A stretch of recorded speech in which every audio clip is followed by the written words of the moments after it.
dealing with grief during the holidays, survived suicide loss. I want you to imagine that after Christmas, after New Year's, this holiday season, that you experienced joy. I want you to imagine that you smiled.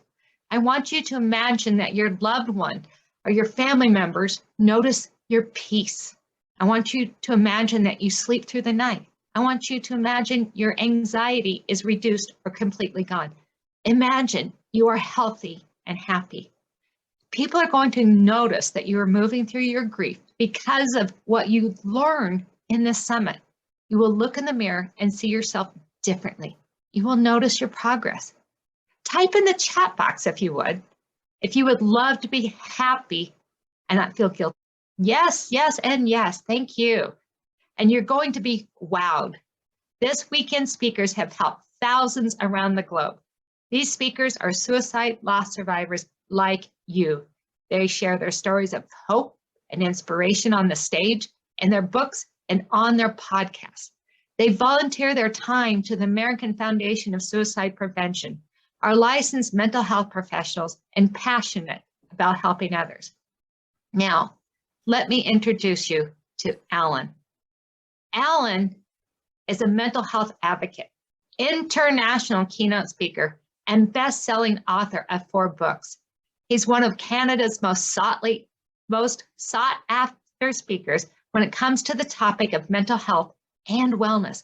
He has stood on more than 500 stages, and we're blessed to have him here today, and is recognized for his engaging style and captivating approach.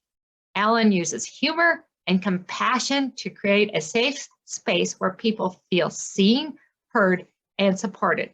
Help me in welcoming Allan to the stage.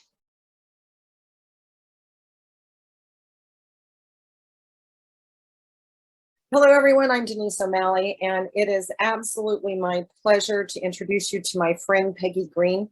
Peggy is a mother, grief coach, author, and speaker, overcoming odds of the death of 2 children, one in an accident, the other by suicide. Her mission is to make an impact and help others grieving the loss of a child, especially to those by suicide. Her Amazon best-selling book, Life After Child Loss, The Mother's Survival Guide to Cope and Find Joy, and her Thursday Thoughts helps hundreds in their grief journey. Her passion is to share her Grief to Hope, Find Peace, Joy, and Happiness program, which is how she personally overcame her losses. She offers realistic and applicable practices that helps others to heal. Peggy is a Colorado native who loves being outdoors. She lives in Highlands Ranch, close to her family. Peggy holds bachelor's degrees in business marketing and exercise science. She is inspiring and a true example that there is hope after child loss by suicide. And Peggy is a blood donor, having donated blood almost 100 times. Peggy's talk today is a recipe for dealing with holiday anxiety, and please help me welcome Peggy to the stage. Thank you very much, Denise. And first of all, I want to thank everybody for coming and taking the time to work on you. Just like Allan was talking about, this is a form of self-care. So I want you to take a breath and realize that you are taking the right steps to take care of yourself. Do you wonder if the pain will ever go away? Are you feeling the heaviness of the holidays? Does the thought of celebrating Christmas cause anxiety? I know the feeling. I understand. I think we have a lot in common. If it's okay with you, I'll share my story.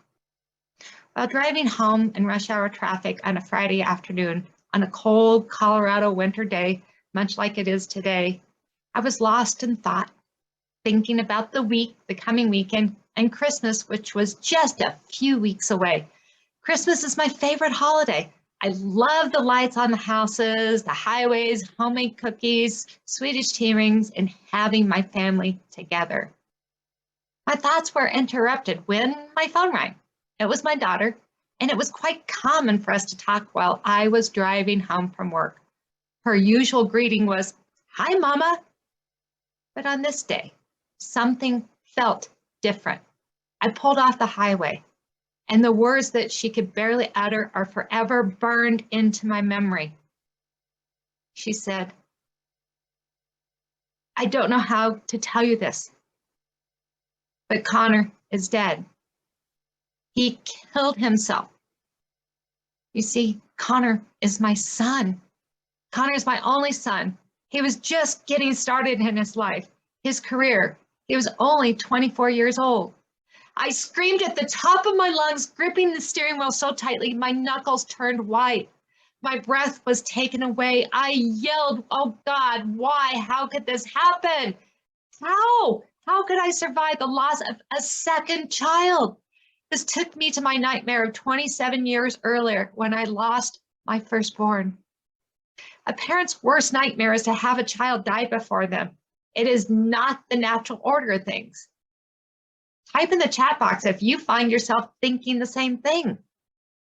I could not believe it.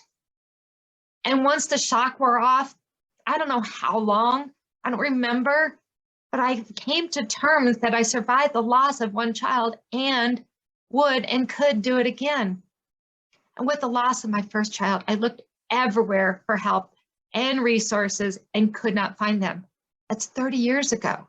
I felt like I walked this journey alone. I scrambled and clawed my way to my new norm by creating and using my own methods along the way, combining my personal training and my nutrition coaching together and my desires of being outdoors, those self-care activities that Allan talked about. And look at those people who are saying they felt the same thing. I have Diana and Carrie and Jill. Yes, we've all experienced the same thing. I walked that journey alone. And in between those losses of children, I experienced other family deaths. My father by cancer, my sister by cancer, my mother by old age and cancer. And what I discovered is that those 30 years in recovering and moving through those losses has helped me to survive the suicide of my son. I knew I would survive it.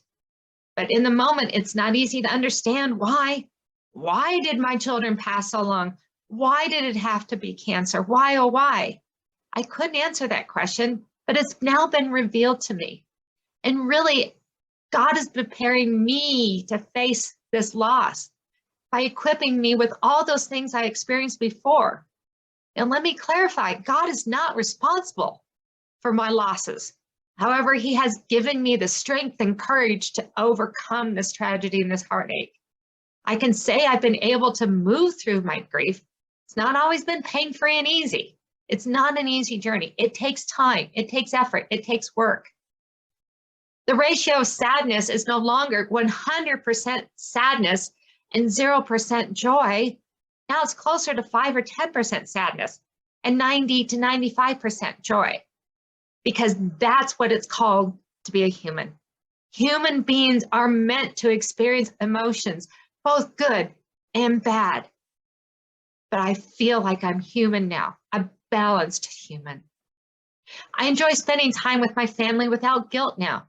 The important thing here is that I also remember and love my 2 children in heaven and 2 on earth. My life is as normal as it can be. We celebrate birthdays, even for those who have passed. I've learned to embrace the changes in holidays as they've taken on new look and new meaning. I find peace that who have gone before me are looking down on me and encouraging me to be happy. I have energy. I cherish the moments, value time with my family, and now have a new, deep appreciation for life. Do you feel like your appreciation for life has changed? Type in the chat box, yes, or what has changed and what you value more. I also found purpose to move forward.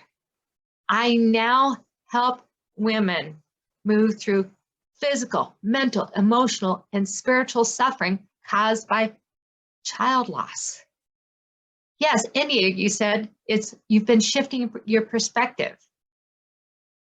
And so I wrote Life After Child Loss, the Mother Survival Guide to Cope and Find Joy. And I became a grief coach. And not everyone who loses a child will write a book or become a grief coach. You can move through your loss and move into your new norm. So I'm Peggy Green, your author and grief coach and public speaker. So in the next 15 minutes, I'm going to share with you a recipe for reducing your holiday anxiety by planning. Regardless of where you are in your loss journey, your first holiday season, umpteenth one, or somewhere in between, you will learn practical tips that you can use today, this holiday season, and in the future. Use this recipe. You will learn and experience less anxiety during the holidays. If you haven't already realized it, the holiday season is upon us and we're in the thick of it. And it's whether you like it or not. Everywhere you look, you see signs of happiness and cheer. However, you may feel like you want to crawl back into bed and yell at anybody just because they didn't turn on their blinker. Since my son died just 10 days before Christmas, I remember putting on that cheerful smile during the day, then coming home and crying myself to sleep. Have you experienced something like this? Yes, I'm seeing that pop up in the chat box. Yes, yes, and yes. I believe, based on my personal and unique experience surviving holiday anxiety, if you have lost a child, and more specifically one to suicide, this simple and easy recipe will give you confidence that you will make it through the holidays. Are you ready to hear more? So when working with my client, Megan, she told me the weeks and days leading up to Thanksgiving were unbearable and that her anxiety was out the roof. She was thinking about what she was doing with her daughter the year before, her last and final moments with her, and how much she misses her. I reassured her this was very common and told her I have a recipe for reducing her anxiety. I gave her this exact same recipe I'm going to teach you. And when we met again, just recently after Thanksgiving, she told me she used the recipe and found that the buildup was worse than the holiday itself. So here's the 7 steps to the recipe.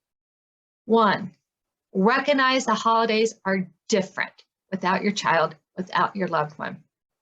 And we know that the holidays come around every 365 days, which allows us to plan in advance what you want to do.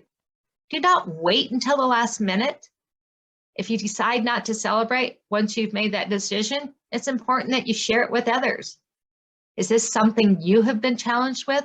Accepting things are different and you aren't sure how to manage the change? Part 2, step 2 of this recipe. Plan what you want to do for the holiday. Do you want to maintain all the traditions when your child or your loved one was with you? Do you want to have entirely new traditions?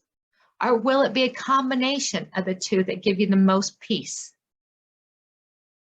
Here's an example. If you hang Christmas stockings, you may continue to hang the one for your child, then you may add a candle lighting as something new. Do what feels right for you. My new client, Bev, was expressing anger, resentment, and anxiety about the empty seat at this last Thanksgiving. Excuse me. She did not want to feel that way for Christmas. Instead, she wanted to remember her son in a positive way. We talked about it, and she decided to set an empty seat at the dinner table to honor him. The empty seat is a place setting the table, much like you would have for all your other guests. However, no one sits at it, and it remains unused, and it's reserved for your loved one. So Bev decided to put a picture just at the top of her plate, the plate for her son, and in the empty water glass, she would place an ornament that was made specifically for her son, just like Allan was talking about those special ornaments. And as a final touch, she's planning to have a printed copy of the Empty Chair poem. She's planning on having her surviving son read the poem out loud at dinner. And she's looking forward to doing this and honoring her son. I want to share this poem with you. The Empty Chair. Time cannot heal the emptiness or fill the empty chair, the one that's in the family room. I see it empty there. Or the chair that's at the table where together we would dine, although I sit there still, the only hands that pray are mine. Still, I give thanks to God each day. I pray this comes true. You save an empty chair for me when I come home to you. Third part of this recipe. What are your plans to decorate? Decide how much and when. You may want to recruit others to help you. You may want to do it alone. Change your routine. Create a new tradition.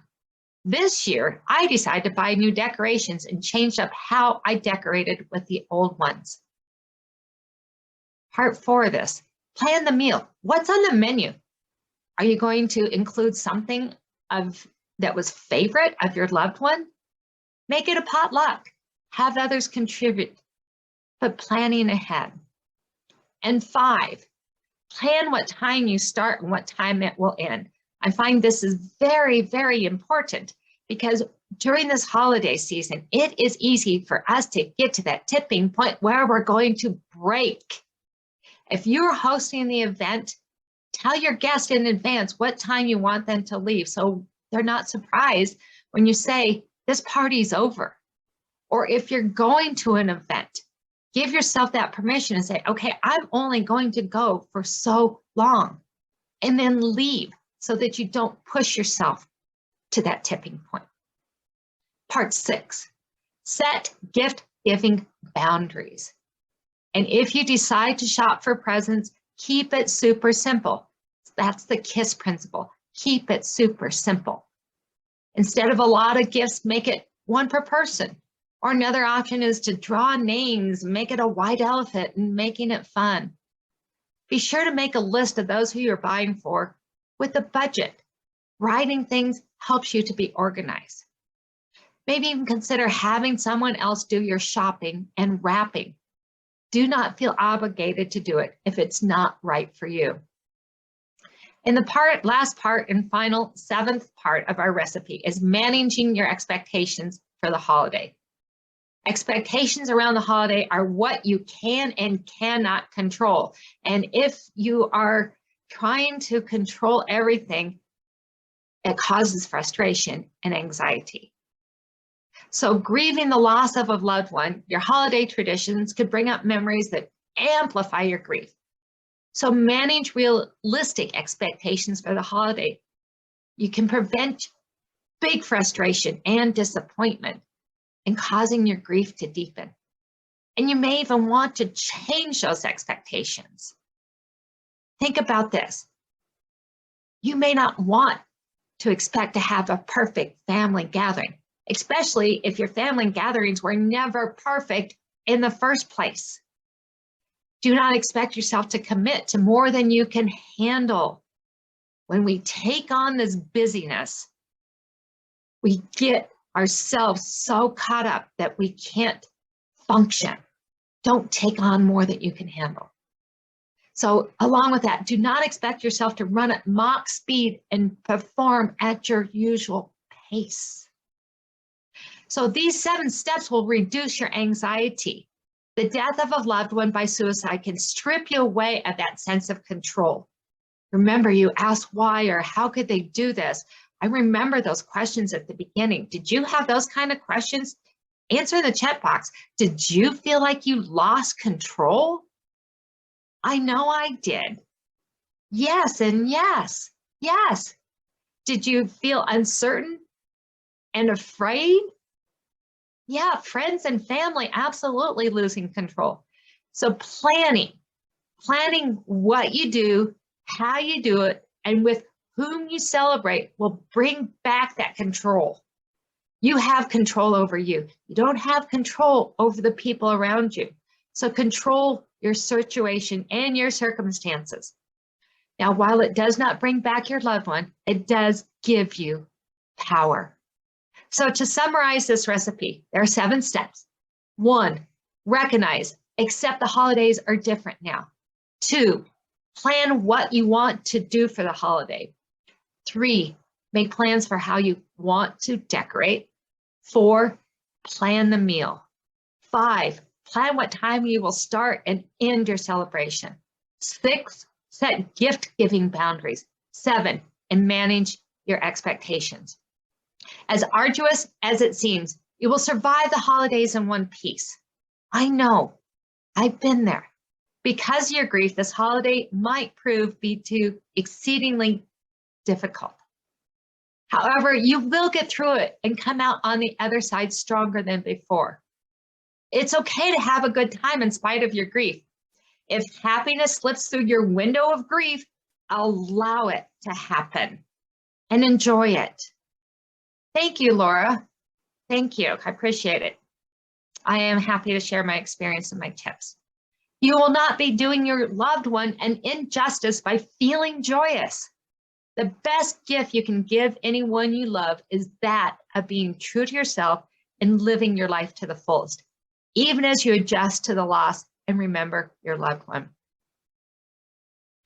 One of the most common questions that people ask me is, Peggy, how do I work with you? My answer is, let's see if we are a fit. I offer a free grief breakthrough session to do just that. In this session, you will receive a 55-minute one-on-one free coaching session with me, a suicide loss survivor and grief coach. We do it through video conferencing so we can meet from anywhere. It's secure, it's just me, one-on-one. And I understand what it's like to lose a child to suicide. You will understand that you are experiencing is normal and it's a natural response to death. You'll have a safe haven to express your emotions. You will feel less alone. You'll feel hope.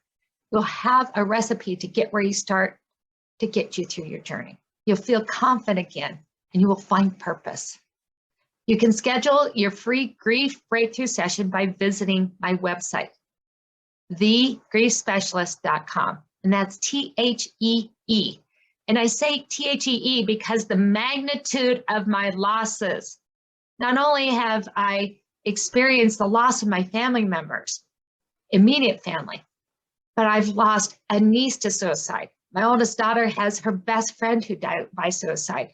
So I come at that point from having been through grief and having survived it. So you'll find that website on the chat box. The schedule button is easy to find. It is in orange and it actually says, schedule your free breakthrough session. Whether you work with me or not, what is important is that you move forward. Before you decide who you want to work with, there are 3 criteria I recommend you use to help determine who you will work with. And number 1, consider, does the person you want to work with have practical experience with child loss, with suicide? Remember, I have been through both. And number 2, does the person have the passion to be working as a grief coach?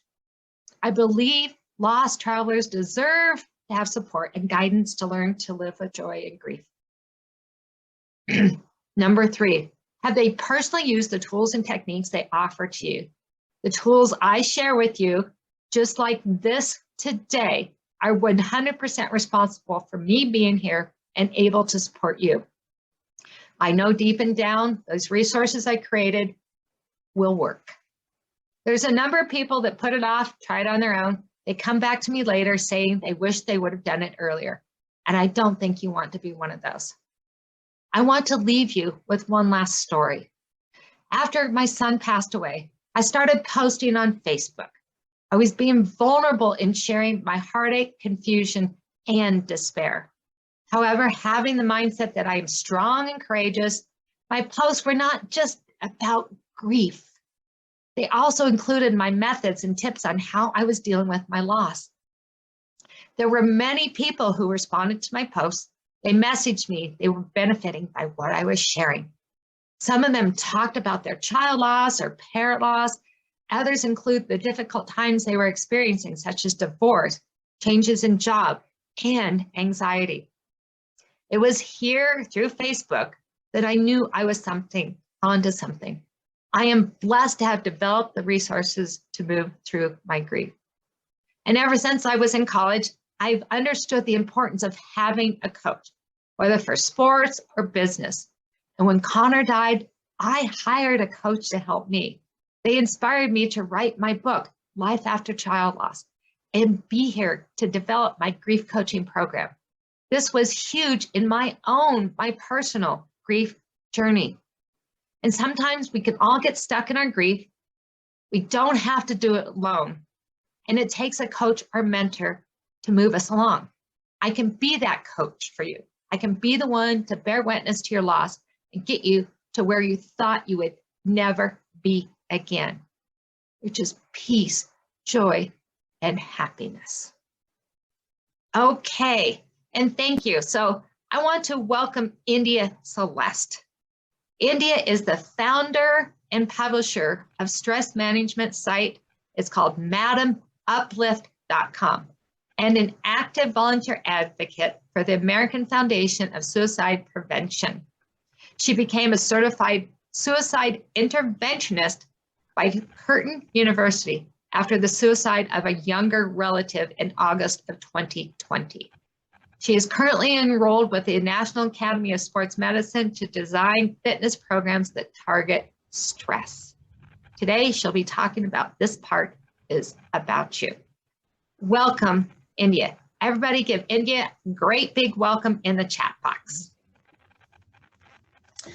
Hi, everybody. Thank you for having me. I am super duper excited to be here with you guys.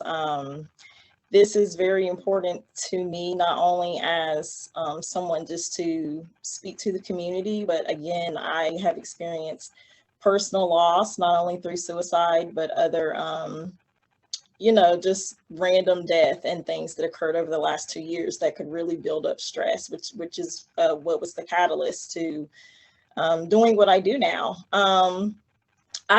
I'm going to test my screen share really quick, just to see if it will work with you guys to, let me see if it's going to let me do it.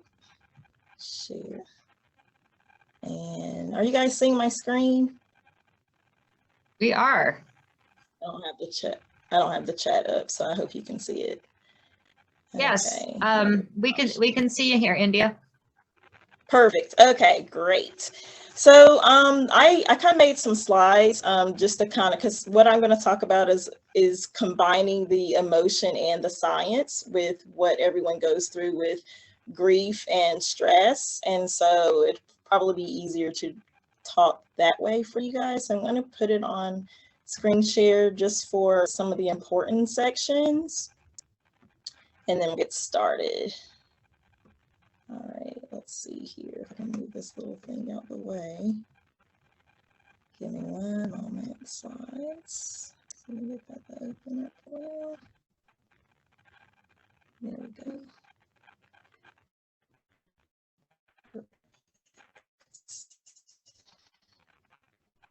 So I'm going to be talking a lot about helping yourself when you're going through stress and grief, not just if there was a suicide, but also if you just experience like a random loss. For me, it's a big deal because I was a student at Virginia Tech in 2007 when the large shooting occurred that killed several of my classmates. I had a cousin who died by suicide after he shot his wife, and they were both found by their young children. And I've been a store manager who's had employees dealing with domestic violence that affected their work. I'm a parent who had my daughter's young animal pass away from a undetected infection, which was very hard to deal with. And then earlier this year, also unexpectedly lost my father. So there's a lot of reasons that it's important to make sure that you stay recentered when you're grieving and dealing with loss. And I'm going to want you guys to keep in mind 2 important topics while I go through this. The first one is homeostasis. And that is a concept in science where the body is always striving to stay at equilibrium. So our bodies, both physically and mentally, are always fighting to stay balanced. So keep in mind as I go through this that everything is going to be a cycle. The other thing that I want you to keep in mind as I go through this is the first law of thermodynamics, which is that energy can neither be created nor destroyed. And I will go through why that's very important as we proceed. So, one important thing that I want to stress to everyone here, thank you guys for coming. Thank you for taking the time to do the work. I want everyone to realize when they leave here, just like Peggy said, and just like Allan said, you do not have to choose whether to grieve or whether to move on with your life. You are going to be doing both for a very long time, if not forever.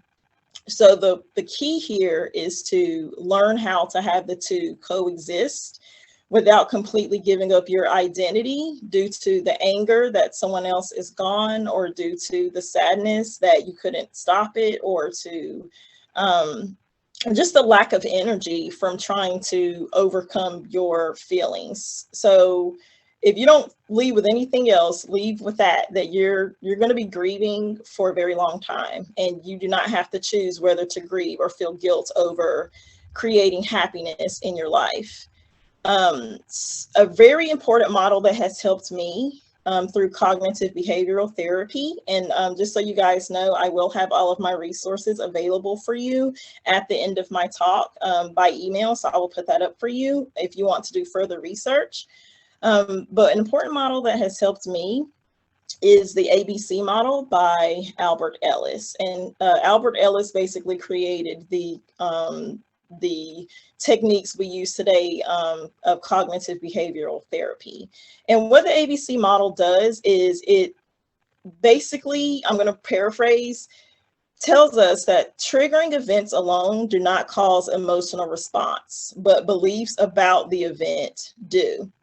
So an adversity, which is the A, is a situation or an event that serves as a cause for the contemplation. B is the belief of that event. So it's going to be an internal or biased perception of the event or situation, which I'll go through in just a moment. And then C is going to be the consequences, whether those are rational or irrational emotional responses about what just happened. So some key examples of that. We all know that, or feel that, death is a horrible, tragic thing. And it is, because we've never been to the other side to know what happens afterwards. And we only know life with this person that we've lost, and can't imagine how to move forward. So of course, initially, that's always going to be seen as a bad thing until you work through this process. But some other examples of applying the ABC model in your life to kind of help you get perspective of pregnancy. A pregnancy could be positive for one person and could be negative for someone else. Getting fired for one person could feel like it's the end of their life. And for someone else, it's, yay, now I get to go start my own business, or I get to go spend time with my, my kids or my wife, or go traveling. A breakup for some people is the end of the world, because I thought I was going to spend the rest of my life with this person. And to someone else, a breakup is, yes, I'm finally free, because this person just didn't make me happy and just completely made my life miserable. So there's good and bad to every event that happens to us that may or may not be out of our control. But what we believe about that event is going to affect our response to that emotionally.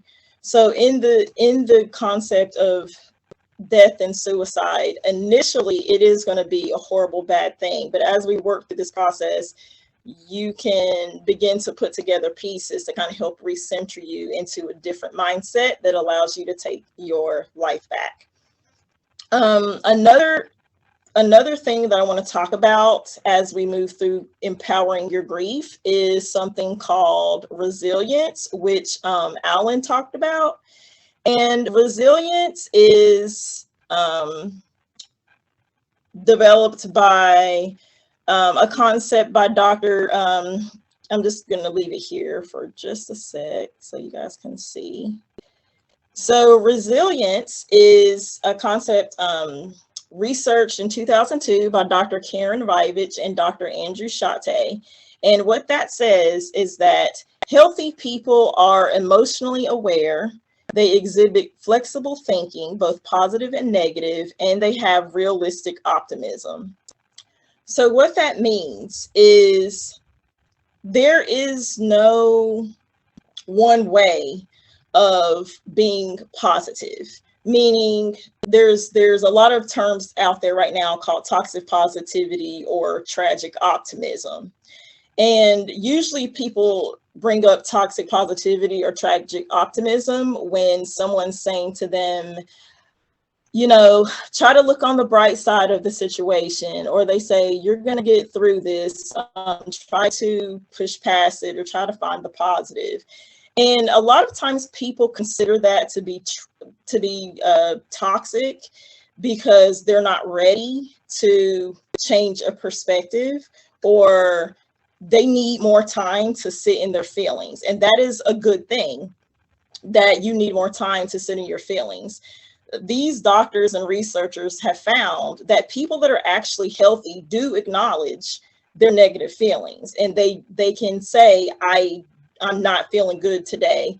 The key here is that you don't stay in that situation and that you don't allow yourself to move backwards to where you're losing your you're losing your balance to where you now need to get back to your homeostasis. And the key is to make sure that you are doing what you can to get back that equilibrium. So you have to acknowledge your negative feelings, but you also have to say, I am feeling horrible, but today I'm going to still call my friend. I am feeling horrible, but today I'm going to make it to work. Or, you know, you can acknowledge the negative, but you still have to bring yourself back in a positive way as well. So that's something that I want you guys to keep in mind as we're talking about how to start empowering your grief. You don't have to always be 100% positive. People think I'm positive a lot, and I am, but it's because I also know I can acknowledge where I'm struggling, yet I know I'm powerful enough to overcome that struggle, even on the days I don't feel like it. I can take a break. I can take 3 days of a break. I can only do 10% positive today versus 90% on another day. So keep that in mind as well as you guys are thinking of how to find your resilience and how to find your homeostasis. There's no wrong preferences to how you choose to grieve. You don't need anyone's permission to tell you, you know, if you don't want to talk about it, you don't need someone's permission to not talk about it. If you're not ready to go into that person's room and be in their environment, you don't have to go into that person's room and be in their environment. It's like Peggy said, stand up for your needs and make sure that you're taking the time to get your mental health together. Because when we don't have our mental health together and we don't empower ourselves through the grieving process, what happens is more suicides, more shootings, more domestic violence, more molested children, more workplace tragedies. So we have to do what we can, not just because we're sad, but we have to do what we can in order to keep life moving forward for us and for the safety of the people around us. One thing I learned during my training for suicide intervention is that for every suicide, there are at least 6 other people that are going to be affected by that suicide. So that could be, you know, people in your classroom. It could be people in your workplace. It could be people that live with you. It could be your best friends and their families. It could be your pets.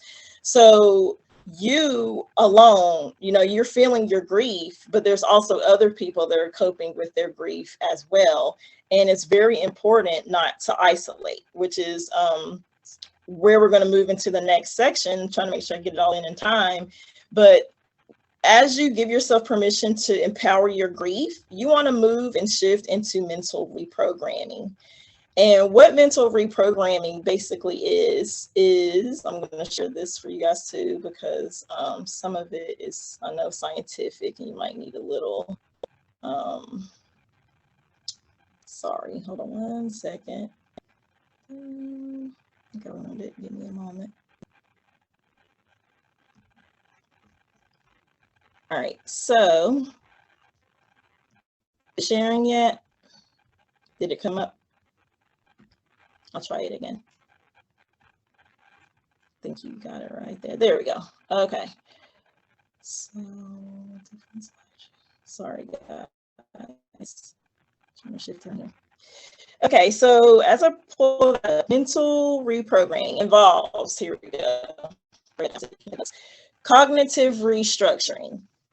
So what cognitive restructuring is also part of CBT therapy, developed by Albert Ellis. And what this talks about is how to identify negative thoughts, question negative thoughts, develop helpful thoughts, and then utilize the new thoughts. And this is used very heavily in stress management, which is usually what I focus on, because a lot of people are not comfortable talking about their feelings or sitting and being analyzed by a therapist, but people are more open about talking about the things that are stressing them. So if you can figure out what's stressing the person, you can kind of help to attack the seed or the root cause of what is actually causing the stress.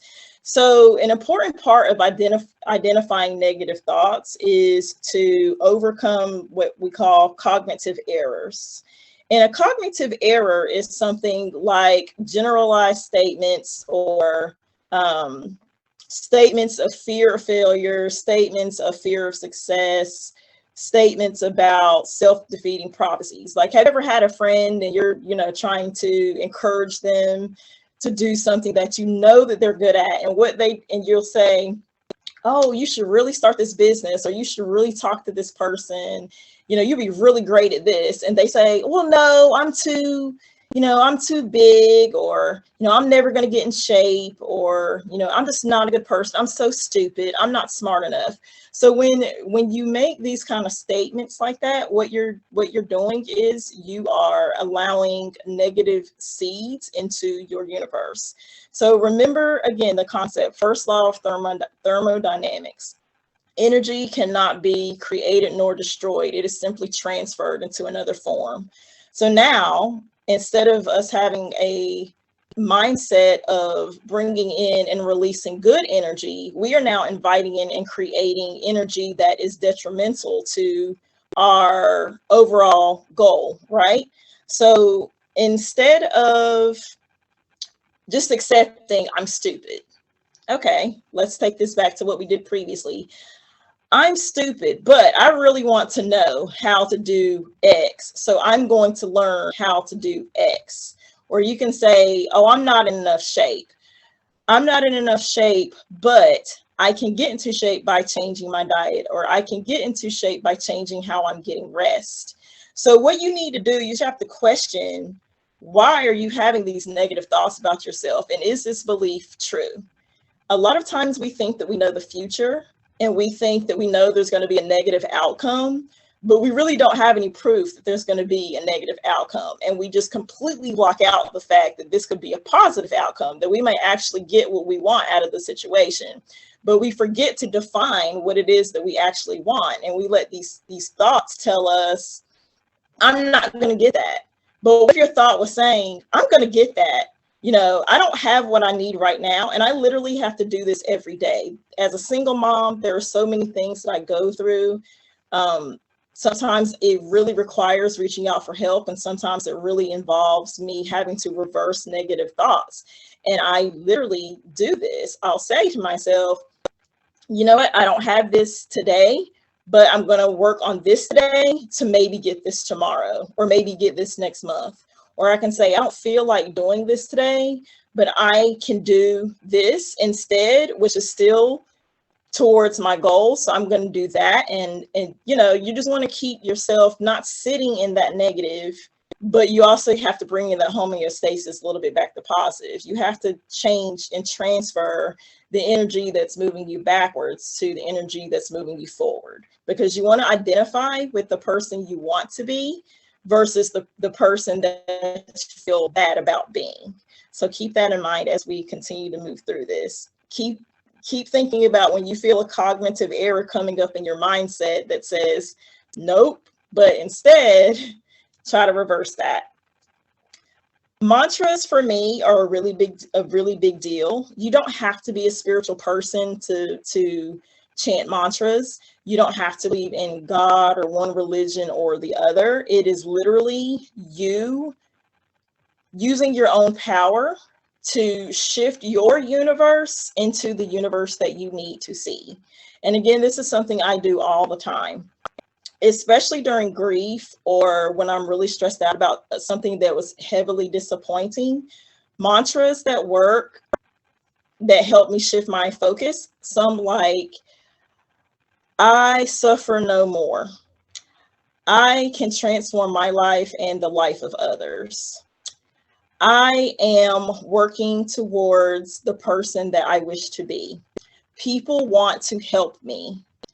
I am happy and grateful about X, Y, and Z. The important thing about a mantra, a good book that would help you with this is a book called Wishes Fulfilled. And it really helped me to put together that I am aspect and living in the present. Because if you shift too far into the past, what you do, most of the time when you look at the past, you're not that happy. Most of our past, it's the negative stuff that pops up, unless it's like one or two happy memories about like a certain occasion. But usually our mind is shifting to the negative. And then in the future, you're happy because you're thinking about all the things that might come about, but then you're also afraid because what if it doesn't happen? Or what if you're never going to get there, or it's taking too long, or you don't have enough resources? So the more you can stay in the center of today and say, I am this, I have this. It doesn't even have to fully be true, but you just need to make sure you try not to use words like not when you're talking about yourself, or can't when you're talking about yourself, because there's going to be those rough days where you just don't feel like you have enough energy and you don't feel like you can move through the day. But all you can do is say, hey, I can get up today and have a glass of water, so I am grateful that my body works. There's all sorts of ways that you can create a mantra. You just have to center what it is you want in order to push past your grief. And then the more you repeat that in a hard time, the more your universe uses that energy you're creating to put you in that mind space to where suddenly you're not as sad anymore. And then once you're not as sad, you start to think about positive things that you could do with this grief. Hey, I can talk to other people about this grief. I can write a book about this grief. I can just be a really good listener with this grief. You could be like me. You can write letters to senators and push for mental health reform and mental health laws and mental health funding. There are all sorts of things that you can do to utilize that grief once you've been able to empower it and recenter your identity. So that's a really big thing. Don't be afraid to create a mantra. You don't have to be a spiritual person or believe in a deity or anything. You can, but you just don't have to. So just don't put that in the box. Keep in mind that everything in this world is temporary. It's always a cycle. We're here, we're gone. We're here, we're gone. We're here, we're gone. Our bodies are 100% energy. And the way I want you to think of this is when you set a bank transfer, you don't see the money transferring. You just know that you initiated the transfer, and then a few days later, that money shows up in another account, right? Or the money comes into your account. Or the mailing system. You order something from a company, you don't see them physically shipping it to you or shipping it to the person you ordered it for, but it shows up, right? And so that's how we have to think about our energy. You might not always see the energy and the outcome of the energy today, but a few days, a few weeks, a few months later, if you keep putting the energy out, you are initiating that transfer, and that transfer is going to come into effect. So as I wrap up, I'm just going to talk about a couple things that you can do to intervene, or just for yourself or someone who might be struggling. If you do feel that you're starting to have suicidal thoughts or just struggling, remember, empathize, not criticize, because everyone sometimes needs to vent. Sometimes they don't really want you to solve the problem. Sometimes they just need to listen. And you sometimes, if someone criticizes you, it kind of makes you feel more about how bad you feel, right? So remember to empathize, gather information instead of panic. So if someone explains to you that they're having suicidal thoughts, just try to talk to them and see how they would want to do it. Hey, are you already researching this? Where do you think you would want to do it? Have you thought about who you'd want to be around, or would you leave someone a note? Gather conversationally any information that you can get, and then you can use that to then help create a barrier and a suicide action plan. The key to suicide intervention is not necessarily that you can stop this person from hurting themselves, but you may be able to help them delay the process, because research has shown that suicide often happens within a 5-minute to 1 hour window of that seed popping into their brain. The vast majority of suicides do not happen pre-planned. So if you can help someone just to delay, maybe for an hour, maybe for tomorrow, maybe till next week, and just let them know, hey, let's go get together for lunch tomorrow, and then let's talk about this some more. Or, hey, how about you give me a call and let's check in so that we can maybe go to the movies, and then let's talk some more about what you're going through. The more you can get someone to delay the actual process of completing a suicide, the more chance you have that they can get through the actual cause of their stress. And then the suicidal thoughts in some cases can begin to change into something different. Keep the suicide hotline number in your phone. I do this. The number is 1-800-273-8255. And you can Google it. The suicide hotline number will come up at the top. Keep that in your phone so that if you or someone you know finds yourself in a situation, you can call 911 if it's going to be immediate. And then you can also call this hotline and get them talking to someone while rescue help is on the way. And you can even be with them while they're on the phone, or you can call this yourself. And that way you don't have to look for the number. You don't have to try to find it. Just have that number in your phone. And an action plan, which is the last thing I'll talk about, is basically if someone comes to you and they say, and you're getting these details about their possible wanting to complete a suicide, an action plan could be, hey, when you're feeling this emotion, these are people that you can call so that we can go do something aside from you thinking about that. Or it can be, hey, maybe you're not necessarily hungry, but your diet and nutrition often affect your brain. So instead of, going through that, why don't you get something to eat first and then see if that changes? So a suicide action plan is, hey, these are some resources or places you can go if you want to delay this for 24 hours to see if you feel better. So coming up with an action plan prior to someone trying to attempt the suicide can also kind of help them feel better, because then they don't feel like they're stigmatized and they feel like they have an actual illness or, an actual ailment that is something that could be treatable. So again, you don't want to panic, try to stay calm, and just make sure that person feels supported. So Peggy has, I sent to her, and I think she'll have it uploaded, a resource for you guys that will be available. It's 10 ways to mentally impress yourself and fall in love with your life that I created. It's some ways that you can take, if you're having a rough day, you can promote or create an opportunity for someone that you're having a rough day, refuse to complain for 48 hours. There's different things on here, 10 things that you can do to kind of challenge yourself into feeling like you've accomplished something. So make sure that you guys check that out. Any resources that I've talked about are going to be available by email. So you can email me. I'm going to put that up here as well. You can email me if you need to. So it's madamuplift.com. It's the website that I use for stress management coaching. It's absolutely free. I don't charge anything right now. It's literally just something that I do as a volunteer for suicide prevention. India Celeste at madamuplift.com is my email. My Instagram is just at Madam Uplift. My Facebook is India Celeste, but it also says Madam Uplift as well.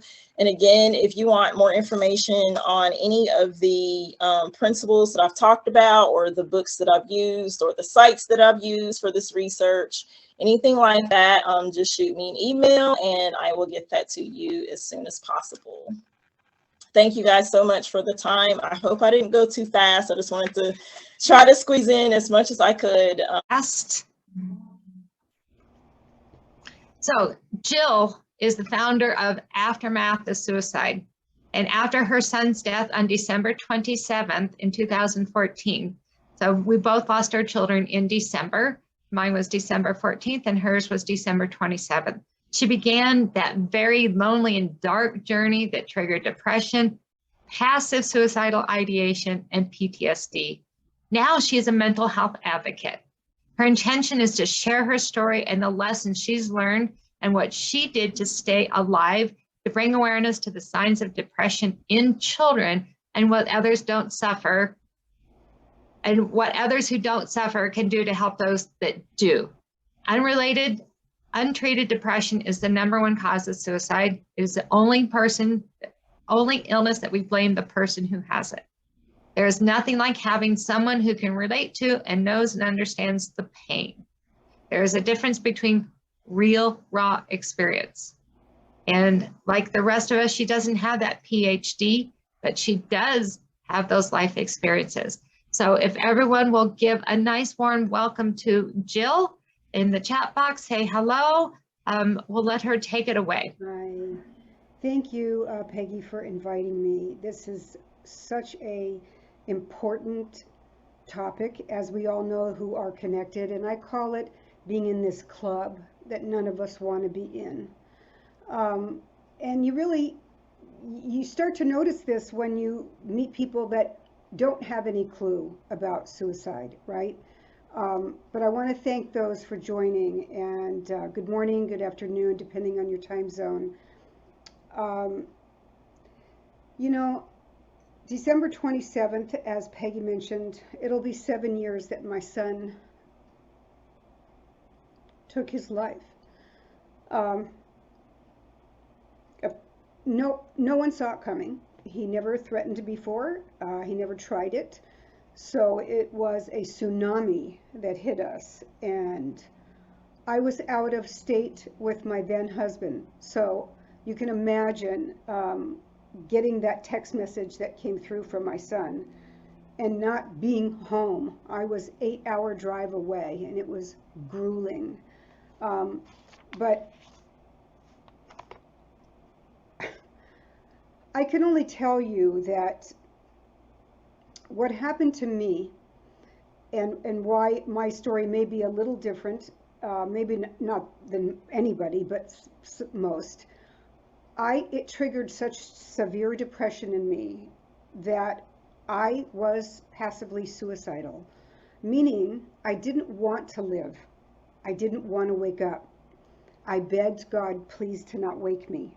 There's a difference between passive and active. Active is actually having a plan.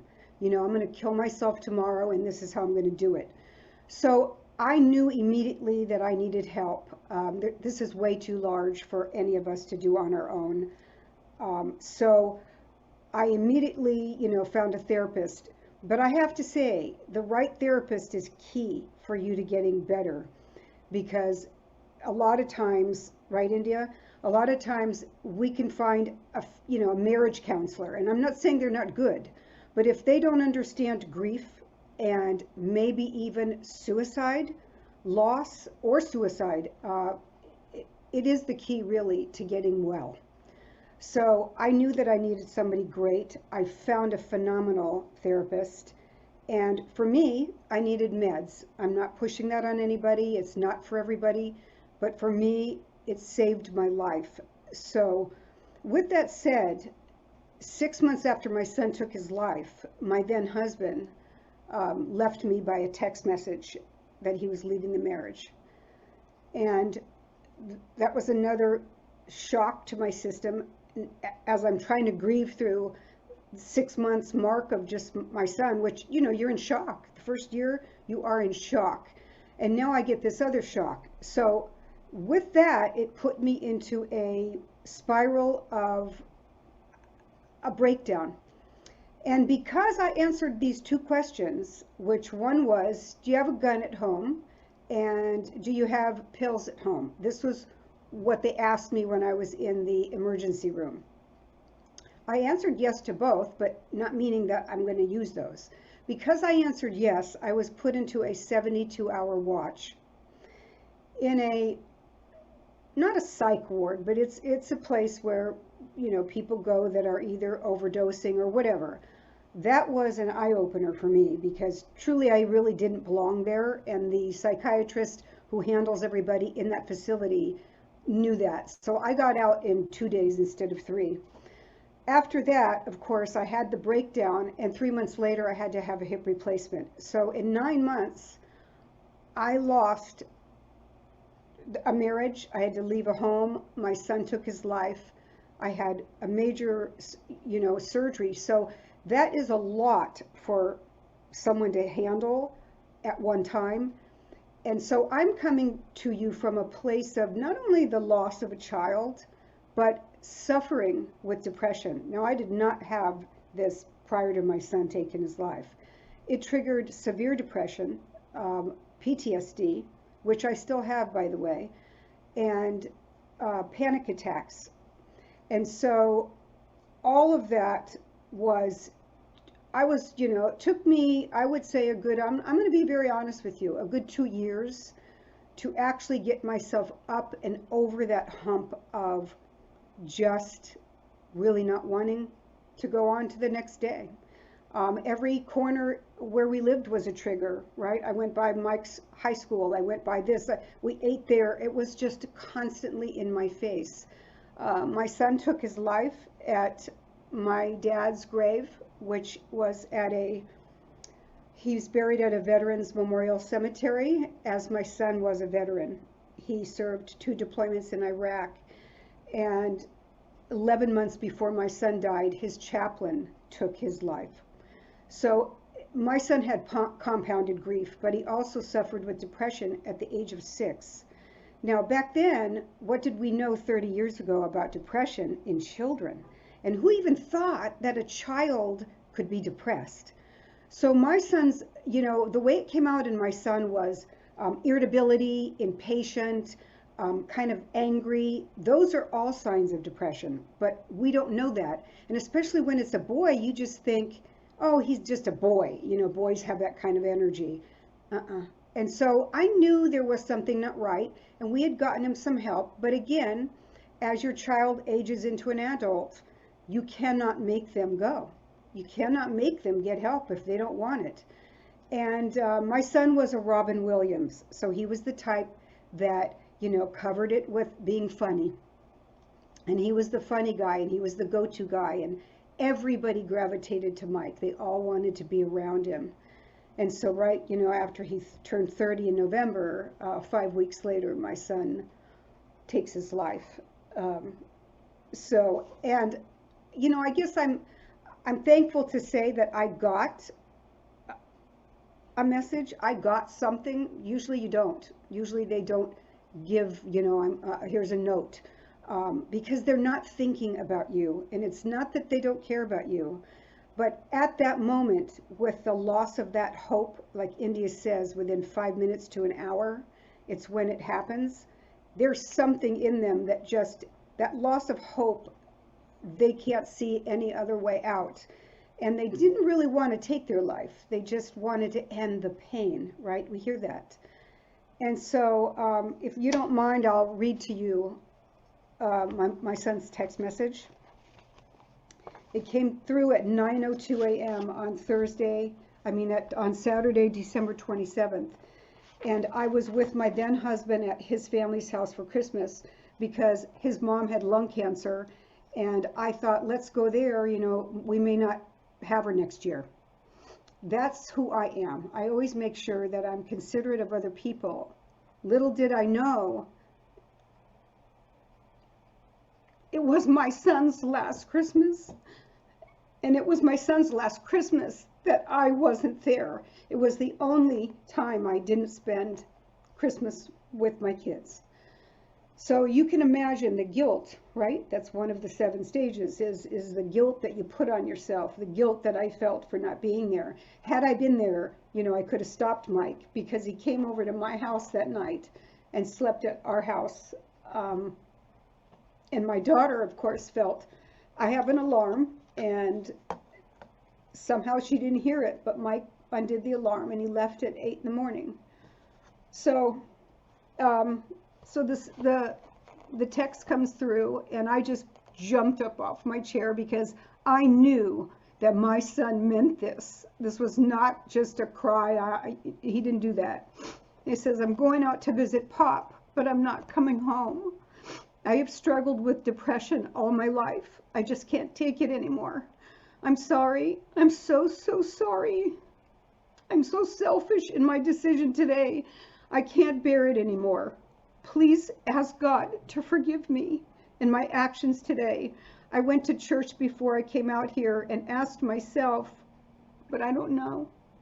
I'm so sorry. I wished I got killed in Iraq to keep you all from my selfish decision today. These last months of my life were the happiest I have ever been. Thank you all for giving me such a great life. I'm sorry. Please remember the funny me. So there were a lot of other things that kind of, you know, obviously compounds. And these are, compounded grief is the worst thing that you can do to yourself. If you have things that people you're losing, a job you've lost, a breakup, you need to get help and deal with that grief, because on top of this, on top of that, my dad died on my son's first deployment home. And I had to greet my son with, Pop died. So I'm so happy my son's home, which he should not have been greeted that way. And I carried that guilt too, that I should not have had to greet him like that. And I'm also grieving the death of my son, my father. And so where does my son go to take his life? My dad's gravesite. He never got over that, and he was not quite the same after that. And so between that, a breakup, you know, just one thing after another, chaplain taking his life. My son was a chaplain assistant. He had to deal with calling the families in the military to tell them that you've lost your son or daughter or wife or husband, etc. A job, he should never have had that position, but you really don't know what it all entails until you sign up. But he was a great chaplain assistant. I still hear to this day from people in the military all around the world about Mike and what he did for them and how he saved their life, but he couldn't save his. So I just want you to know that please don't be hard on yourself. It's so easy to do that. And guilt is very normal. It's common. It is one of the stages of grief, which, by the way, is on my website, aftermathofsuicide.com. I also have a podcast that I do on anchor.fm. It's under Aftermath of Suicide. Instagram, it's the same name, Aftermath of Suicide, and Spotify. I talk about different topics that have to do with mental illness, because untreated depression is the #1 cause of suicide. 1 in 4 people suffer with a mental disorder. You know someone right now who does. Please, if you know that, pick up the phone, call them. Most will not reach out to you because they feel a burden. I know I did when I started to suffer. I just, recoiled and stayed in my home by myself. My daughter was in college out of state. So it was easy for me to just stay in bed, not shower for days.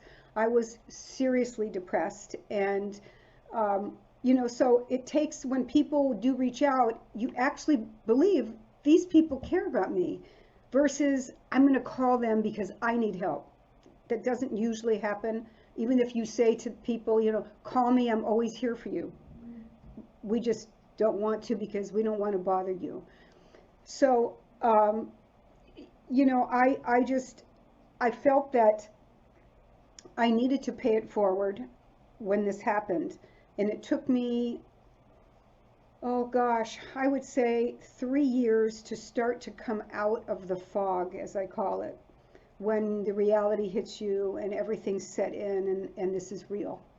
And it's not going away. And the part of you that dies with your loved one. According to suicide.org, 115 people in that victim circle suffer when they take their life. It's a ripple effect. And, you know, I just know that it's nice when you reach out to those people that you know, because they need that, and that makes them feel important, that you care enough about them. And so ask them, are you suicidal? You know, do you have a plan? It's okay to ask that. In fact, it's imperative that you ask that. So we're not here to fix them, right? We're not saying you got to call them because you need to fix them if they're suicidal. You just need to be there. Let them know you care about them, and go over wherever they are if you can. So back to, I might jump all over the place because I have, you know, in a topic like this, losing a child, I mean, where do you even start? You know, I remember when it happened, I thought, how do I go on? Where do I go from here? I didn't even know how to live. I've lost part of my family. I had my daughter and my son. My daughter is now 32. She was 25 when my son took his life. Devastated her. I mean, her face went green and she almost passed out when she found out. So there is, like many have mentioned, there is that empty seat at the table during the holiday. There is, you know, just part of you dead inside. Part of you died, especially if you've lost a child. Part of me died with Mike, and he's buried there. I'm buried with him at the Veterans Memorial Cemetery, and he's just around the wall from my dad. So I learned that during the holiday season, I knew I didn't feel like putting up a tree. I did not feel merry, right? Merry Christmas, and everybody's saying it, and you're out there with all of the festivities. And there's moments as years go by, you will start to feel that the glimmer of hope, that being a little bit excited. But in the beginning, I wasn't. I did not. I was exhausted, as grief is draining. And so I realized I have to do what was right for me. It didn't matter what anybody else said or thought. I did not want to put up a tree. And for 3 years, I didn't. It took me that long to get myself to open up the bins and storages where my son's ornaments from childhood hit me. And I want to tell this because I want you to be prepared if it's the first time. Be prepared for when you open that, because I wasn't thinking. I just opened it, and there was, you know, as I went through things, Mike's little ornament, you know, that kids make in grade school where they dye the shredded wheat green, and in the middle is the picture of your child. And I saw that, and I just fell to the floor sobbing. And I thought, how am I going to do this? You know, how am I going to do this with going through all this stuff? And then the needlepoint stocking that my mom made for him when he was born, beautiful. I mean, there it was. And I thought, how am I going to put this stocking up? Every time I look at it, it's a trigger. Triggers are tough, and you really, I say, want to try to avoid them as much as you can. For me, I had one picture up of my son because that's what worked for me. Every time I looked at his face, it was a trigger and a reminder that he was gone. So you have to do what works for you. So for me, whether the stocking was up or not being there was still a reminder that he's gone. Being there was a reminder that he's gone. So sometimes you may not want to put up any stockings. What I did too was I put the ornaments of my son and the things that he made along the years, I put it in the back of the tree where I don't see it all the time when I look at it, because again, it's a trigger. but at least he's on there, because I felt like if I didn't put it, I'm keeping him in a box. How can I do that to my son, you know? So those are just some things that I would suggest if that works for you. You know, again, that empty seat at the table. For me, look, it's 2 days after Christmas, so I have that black cloud always there that I know is coming right after Christmas.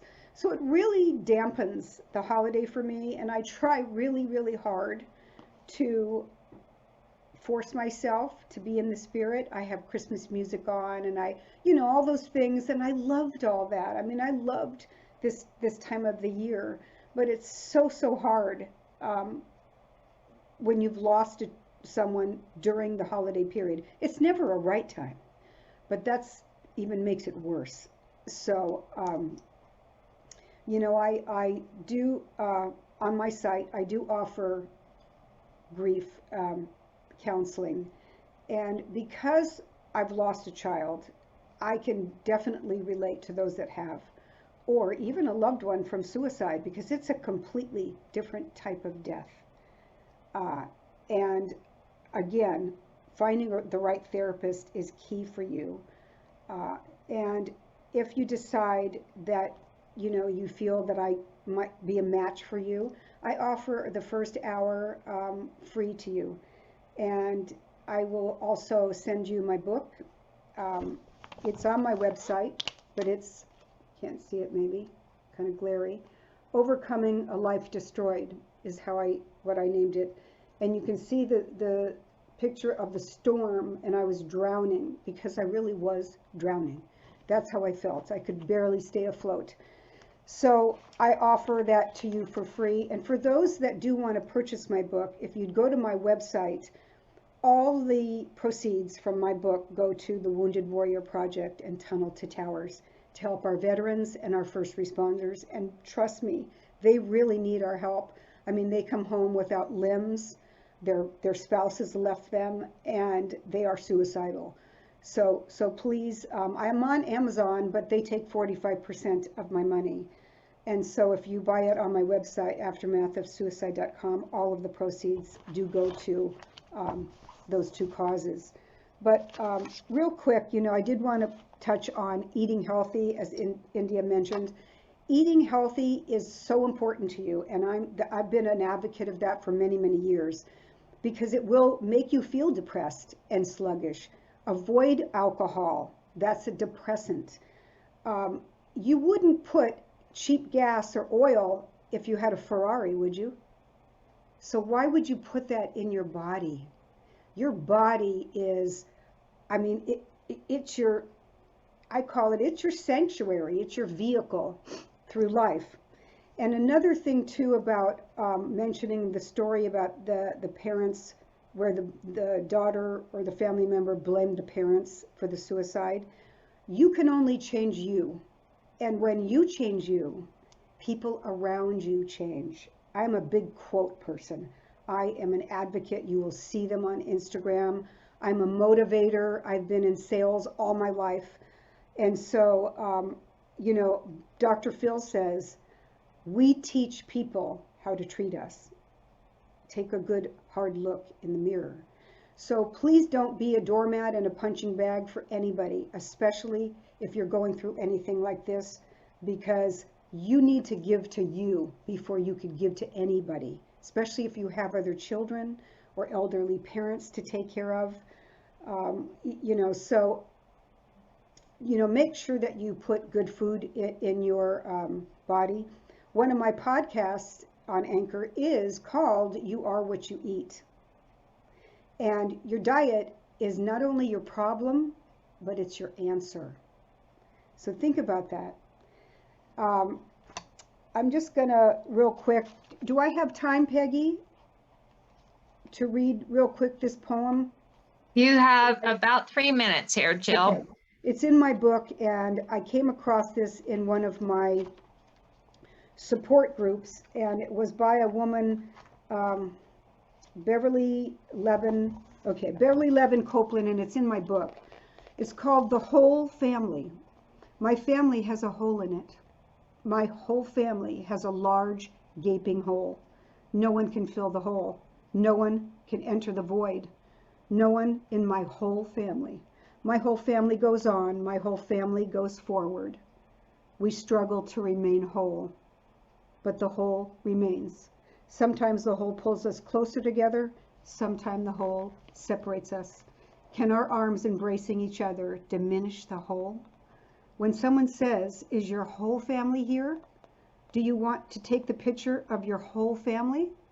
I think to myself, can't you see the whole? And I thought it was so amazing when I read this, because it's exactly how I feel when people will say, you know, is your whole party here? Is your whole family here? Or how many children do you have?